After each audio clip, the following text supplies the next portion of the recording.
بسم اللہ वस्सलातु वस्सलामु अला रसूलिल्लाह। मियाँ बीवी के झगड़े में वालिदैन का किरदार क्या होना चाहिए। देखें, मियाँ बीवी के दरमियान अनबन, कभी कभार छोटी मोटी कोई चपकलश, ऐसी चीज़ें निज़ा हो जाती हैं।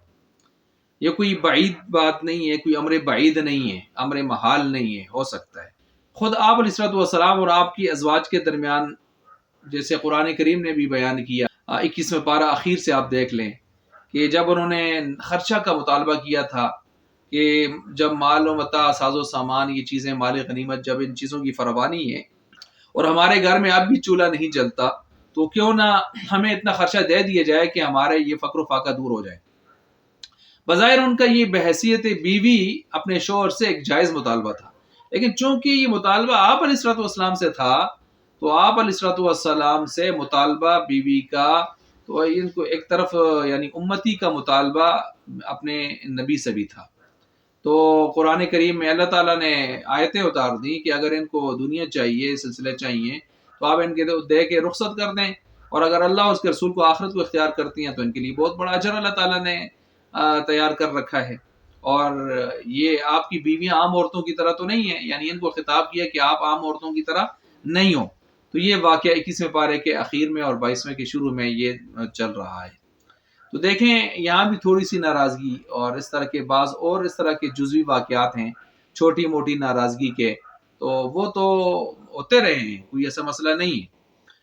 लेकिन इसी तरह जो है वाक़या हज़रत फ़ातिमा रज़ियल्लाहु तआला अन्हा, एक मरतबा आप अलैहिस्सलाम उनके घर तशरीफ़ लाए और फ़ातिमा से पूछा कि अली किधर हैं। तो उन्होंने अर्ज़ किया कि अब्बा जान, वो कुछ झगड़ा सा हो गया था, निज़ा सा हो गया था, तो वो नाराज़ होके निकल गए हैं। कहाँ गए हैं? कहा जी मस्जिद ही गए होंगे फिर। तो आप अलैहिस्सलाम सीधे मस्जिद चले गए, और मस्जिद में गए तो वहाँ हज़रत अली रज़ियल्लाहु अन्हु जो है वो ज़मीन पर लेटे हुए थे, और वो ज़ाहिर बात है कोई फ़र्श तो पक्के नहीं हुआ करते थे, कच्ची ज़मीन, गर्दो गुबार वाली, मट्टी वाली ज़मीन थी।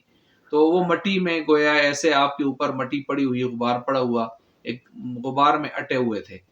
तो आप अलैहिस्सलातु वस्सलाम ने उनको उठाया और आप अलैहिस्सलाम ने फरमाया, कुम या अबत तुराब, कुम या अबत तुराब, खड़े हो जाओ ए मट्टी वाले, ए खाकसार मट्टी वाले। तो हज़रत अली फरमाते हैं मैं खड़ा हो गया और फिर मुस्कुराए आप अलैहिस्सलातु वस्सलाम, और आप अलैहिस्सलाम ने फरमाया, यहाँ क्या कर रहे हो, जाओ घर को। बड़े मोहब्बत और प्यार से आप अलैहिस्सलाम ने दामाद को, हज़रत अली को, अपने घर भिजवा दिया। तो देखें, ये नहीं है कि आदमी आज हमारे यहाँ बच्ची कोई शिकायत करे तो फौरन वालिदैन आसमान सर पे उठा लेते हैं, न बात को बात बना लेते हैं, बात को बतींगड़ बना लेते हैं, और जो है मसाइलिस्तान बना लेते हैं। तब पता चलता है कि बच्ची का घर बर्बाद कर देते हैं। तो उनको सुलझाव के साथ, ठहराव के साथ चलना चाहिए, और कमी कोताहियां दोनों तरफ से हो सकती हैं। बस औकात मुगालता भी हो सकता है, वसवसा भी हो सकता है, और ऐसे खामख्वाह की तशवीश भी हो सकती है। तो सुलझाव की कैफियत बनानी चाहिए।